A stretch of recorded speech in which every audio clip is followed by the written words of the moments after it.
আসসালামু আলাইকুম। এখন বর্তমানে কিন্তু এই মটকা চা অনেক ট্রেন্ডে আছে। তো সবাই যখন ভিডিও বানাইতেছে তা আমরা বানাবো না কা পিছিয়ে থেকে তোর লাভ নাই। এর লেগে আজকে আমরা সবাই মিলে মটকা চা বানাই খামো এই শীতের সন্ধ্যায়। আমি কখন আজ পর্যন্ত এই মটকা চা খাইনি, এই খানাই? প্রথম খাবো। আচ্ছা আজকে তোর বানাই খাও, আমাদের দেখবেন কেমন মজা। আচ্ছা বানান দেখি কেমন হয়।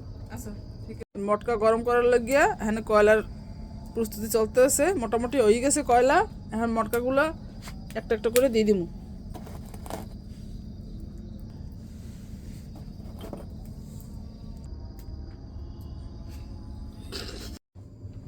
তো চাটা এখন গ্যাসে বানাইতেছি। দুধ গরুর দুধ দিয়েছি, গরুর দুধ দিয়ে চাটা বানাবো। আর দিয়ে দিলাম কটা এলাচি, চাটা ফুটতে উঠুক। এখন দিয়ে দিলাম অল্প চিনি, বেশি চিনি দিব না, কারণ একজনে এক রকমের চিনি খায়, কেউ বেশি খায় কেউ কম খায়, এদিকে অল্প চিনি দিছি। আর এই দুধটা কিন্তু আগে থেকেই জাল করা আসলে, মোটামুটি ঘনই আছে দুধ। দুধটা ফুটতে উঠছে, এখন দিয়ে দিব চা পাতা।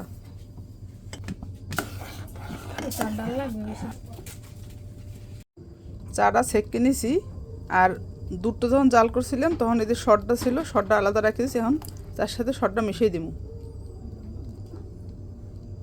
চাটা মোটামুটি বানানো হয়ে গেছে, এখন সোজা চলে যাবো মটকার দ্বারে। কি চাকা দেওয়া হয়েছে? হ্যাঁ চা বানানো হয়েছিল, এখন খালি মটকা ঢালে দিব।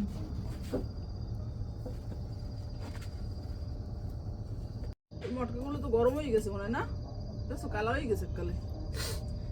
চা ঢাললে দেখি যে কি অবস্থা। তো মটকাটা কিন্তু বেশ ভালোই গরম হয়ে গেছে, দেখেন একদম কালা হয়ে গেছে। আর চাটা ঢালার পরে সত্যি আমার খুব ভালো লাগতে আসলে, যে দোকানে যখন আমাকে বানাইয়ে দেয়, বিশেষ করে বরিশাল ব্রেলস পার্কে তো গেলে এই চাটা খাই আর কি। চাটা একটু হালকা ডেকোরেশন করে লই, একটু সামান্য গুঁড়ো দুধ দিয়ে এখন দিয়ে দিলাম একটু বাদাম কুচি।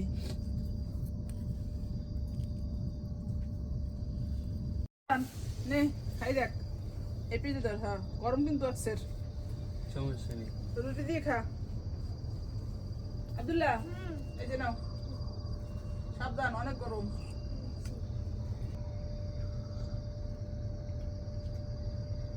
খুব ভালো হয়েছে। রমজান সত্য কথা কেমন লাগতেছে? ভালো লাগতেছে। খাইছো এরকম চা আগে? না কখনো খাইনি।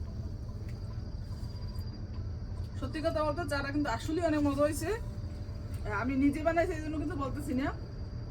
যারা যারা মটকা চা খাইতে চান এই শীতের সন্ধ্যায়, তাদের সবাই আমাদের বাড়িতে দাওয়াত।